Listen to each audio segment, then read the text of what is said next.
Et du coup, salut YouTube, on va s'occuper de cette manette-là. On a tout simplement un problème. Donc là, tu vois, elle est branchée. Mais quand j'appuie sur Start, ça fait rien. Ah si, ça fait. Faut appuyer comme un bourrin. Comme un très fort bourrin. Voilà. Hop. Et donc, on va voir ce qu'on peut faire. Donc, tu les branches. Hop. Et on va démonter la machine. Tout simplement. Et on va voir ce qui ne va pas. Et on va essayer de tout refaire, tout simplement. Il va manger jeune paladin. Non, je veux faire la manette. C'est quel modèle cette PS1? SCPH 75002. C'est beau. Et donc elle ira faire trempette tout à l'heure aussi, hein, après le live, avec sa pote là-bas. Je vais les mettre à tremper. Comme ça, elles seront toutes propres. Je pourrais la renvoyer à son propriétaire. Parce que là, je commence à avoir beaucoup de colis de consoles qui sont pas à moi. Faut que je finisse.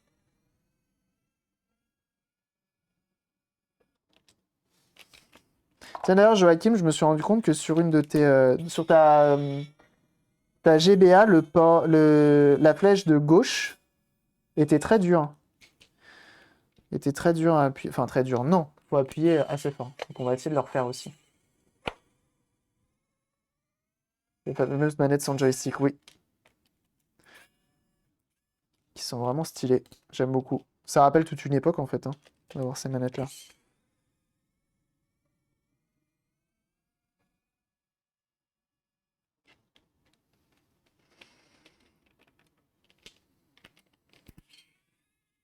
Et on est bon.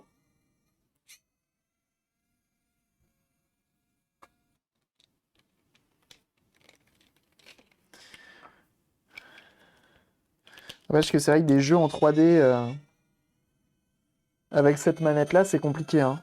Mais bon, ils nous l'ont quand même fait avec la PS1 classique. Les cons. C'est terrible, ça.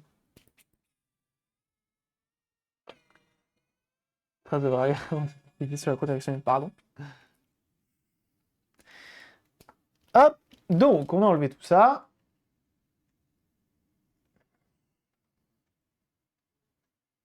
Ensuite,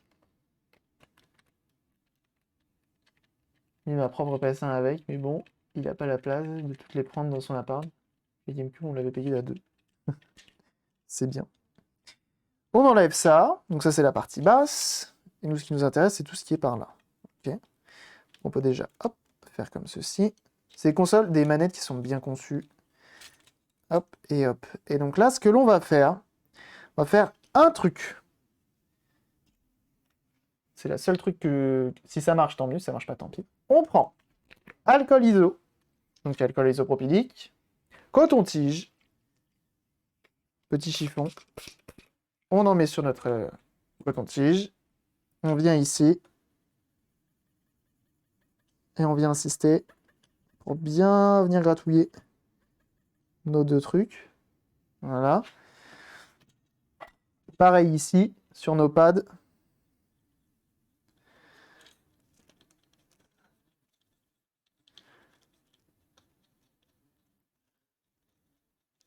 Voilà. On fait attention de ne pas abîmer les... Là, je vous montre pas le nettoyage complet, hein. Sachez que ça, là, ce que je suis en train de faire, faut le faire aussi sur les autres et tout. Et là, on fait juste pour le test, pour être sûr de... C'est ça le problème, ok? Et bienvenue à toi, Nicolas! Quelqu'un de bien. Les Nicolas sont des gens bien, quoi qu'il arrive.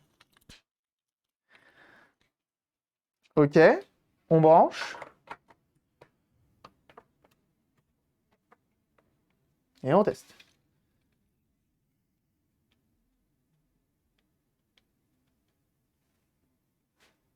Voilà. Voilà. C'était aussi simple que ça. Ça va, vous, sinon? C'est pas mal, hein? Donc voilà, donc ça, en fait, ça, c'est vraiment la chose importante à faire. C'est quand vous avez une manette, bah là, la manette, elle date de l'époque de la console, elle n'a jamais été démontée. Tu la démontes une première fois, tu nettoies tous tes contacts, tu nettoies tous tes pads, tu nettoies toute ta manette. Et quand tu l'utilises après, c'est l'expérience que tu avais à l'époque. Donc c'est parfait, c'est ce qu'il faut. Parce que sinon, tu appuies comme un bourrin sur tous les boutons et tu te retrouves embêté. Voilà. Là, t'es bien. Ça prend 2 secondes. Elles sont magnifiques ces manettes, tout à fait. Ça prend vraiment pas longtemps. Et c'est pas compliqué. C'est pas une manette à joystick. Et encore que les manettes à joystick, elles sont faciles. Donc vraiment, tu regardes un petit tutoriel, tu regardes sur iFixit, souvent ils ont des tutos. C'est bon. Ça se fait très bien. C'est à la portée de tous. Je dis pas c'est aussi simple que sur une manette d'Xbox One, mais la Xbox One, normalement, t'as pas besoin de le faire. Pas mal la face grise coque transparente arrière. Ah bah écoute, on fait ça bien. Donc voilà, donc ça c'est bon. Et bah écoutez, cette manette-là, elle va aller au nettoyage. Je vais pouvoir la mettre dans sa bassine. Elle va tremper dans l'eau. Donc bien sûr, pas l'électronique, seulement les parties plastiques. Et puis voilà, ce sera cool. Vous savez quoi? Je pensais même pas que ça allait être aussi rapide. Je pensais que j'allais devoir souder et tout. Parce que des fois, en fait, ça arrive que les pistes soient vraiment mortes et que tu sois dans l'obligation de tout refaire, enfin de les refaire. Tu te démerdes pour les refaire. Notamment avec des. Moi, j'ai des pistes de cuivre, enfin du tape en cuivre. Mais là, même pas besoin. Donc c'est parfait. Donc ça, elles auront juste besoin de faire trempette pour un nettoyage complet. Puis voilà. Tout simplement. Voilà. Ça va pas trop jauni. En plus. En plus. Donc ça, je vais la mettre de côté et on va juste faire vite fait. Donc voilà, donc ça, YouTube, t'as vu, c'est relativement simple. Rien ne t'empêche de le faire. Tu peux y aller. Tu peux y aller. Allez, salut YouTube. Comme d'habitude, tu sais quoi faire. Tous les réseaux dans la description, tu cliques dessus, tu follow. C'est là que je suis le plus actif. Et puis si ça t'a intéressé, si t'as aimé, tu fais un petit like, tu fais un petit commentaire. Petit soutien, ça fait plaisir. Et puis si t'aimes ce genre de contenu, tu t'abonnes, bien sûr. Et des bisous YouTube!